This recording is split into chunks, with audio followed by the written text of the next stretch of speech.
Post-traumatic stress disorder, PTSD. Everybody has stress, and for many people it's massive stress, horrendous occurrences, and sometimes it's just social stress.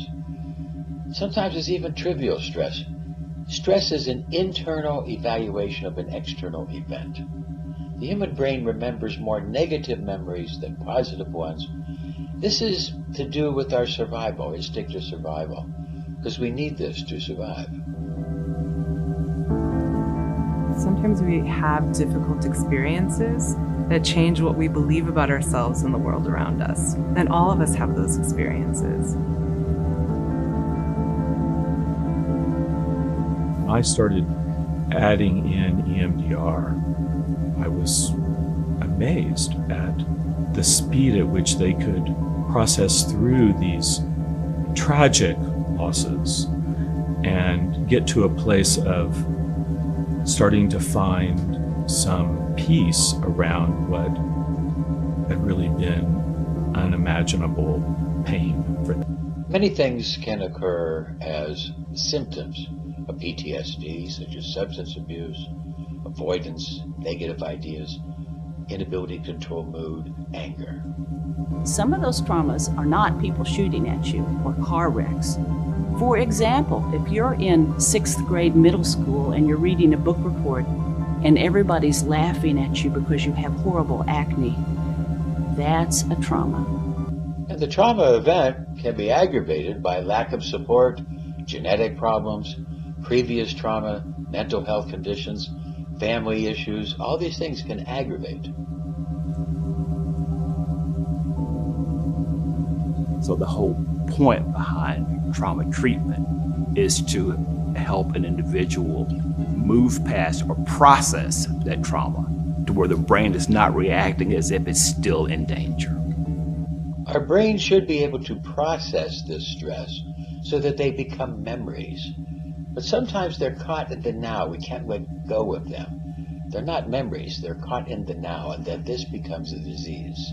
Let's take a brief look at what happens when we experience trauma. Stress and trauma will input into the emotional circuit known as the limbic system of the brain. It's called the limbic system. And this is very important in the processing of emotions. Within the limbic system are the amygdala, 2 nuggets of tissue, one in each half of the brain. They are no bigger than a fingernail, yet they are the brain's central command center for our emotional reactions. Keep in mind there are 2 amygdala, and the emotions can get caught in one or the other.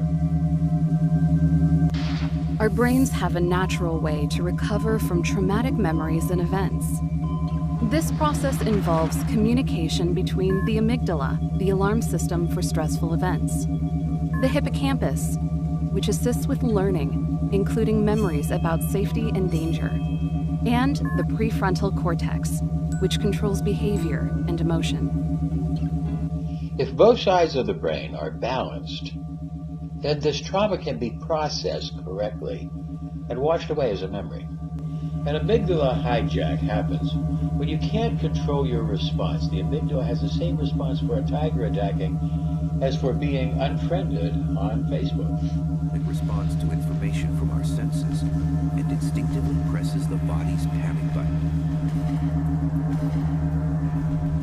The amygdala-driven hijack attack spreads panic through the brain and through the body. We have to be able to learn how to recondition the amygdala and stop the amygdala hacking. Some experiences may not be processed without help. Stress responses are part of our natural fight, flight, or freeze instincts.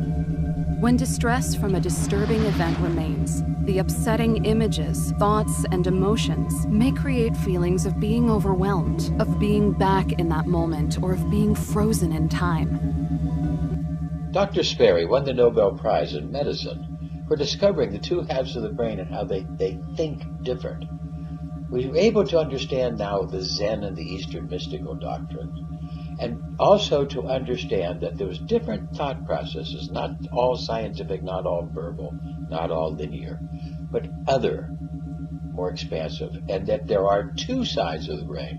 And in order for us to properly be able to process stress, we need these two areas of the brain to be balanced. It's a brain thing, that events occurred that increased levels of stress, that interfered with the brain's ability to process the inflow of information, and that information got stuck in the nervous system, did not have the opportunity to get processed. We found that talk therapies and medications just don't really work. People are not sick because they're deficient in the medication. We found that there are other ways that we start to look at. Looking into the future, we start to see that by activating both sides of the brain, bi-hemispheric reunion, we might be able to intensify our reaction and get better results. This is what EMDR does. It's able to help us to fully process these emotional stressors. I recognize how absolutely effective those techniques would be with processing trauma quickly, without a lot of language being needed to describe it, and how beneficial that was to a lot of our crime victims who weren't able to actually articulate all the events that had happened. B.F. Skinner taught us that behaviors we reward, we get more of. Ones we ignore, we get less of. And how many counselors are actually rewarding the people for their stress, for their pain, rewarding their disease by talking about it and encouraging it week by week by week? Once a client comes to a session and has completed history taking, then typically we identify the memory that we want to reprocess, any negative beliefs related to it. Those negative beliefs might be, I'm not safe, I'm not worthy, I don't have value in relationship to other people. And once we identify that negative belief and the distress related to that target memory, we also look at what could be a positive belief that we move toward. So folks think about this memory, and then we guide them through a series of sets of rapid eye movement, just 30 seconds. It allows the brain then to process small chunks of it at a time. This simple process of the eyes going back and forth, side to side, stimulates the brain to help to get the entire brain into processing the stressor. What actually is being fixed is neurological. The outcome of that is a cognitive shift. Is that you don't actually believe that you are helpless anymore. By getting the brain to be more healthy, more blood flow, and stability both sides, this idea of processing, coming to that Zen expansion of the mind, etc., to all the different areas, is what makes this stuff work. EMDR is one of the most researched therapies out there. And the research shows that not only is it highly effective, but it's also the most efficient trauma treatment. The simple little eye exercise, expanding the mind in the presence of this stressor, has so much research behind it, validating and verifying how it does work to help people. EMDR therapy is proving effective in some of the most acute trauma scenarios. And because it is a proven, evidence-based approach, a growing roster of mental health organizations promote and support the therapy.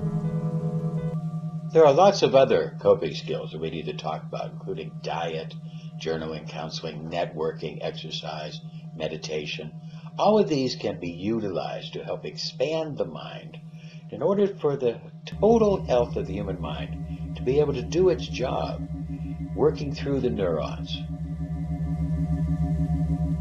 being able to expand itself, recognizing. We developed the inductor to be able to electrically jumpstart, actually give energy to the brain, and help to expand its working.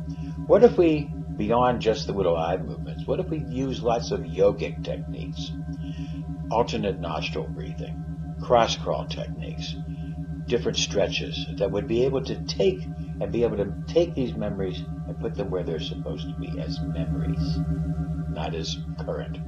And we could then reduce all these different stressors and come with a real high natural method of dealing with PTSD.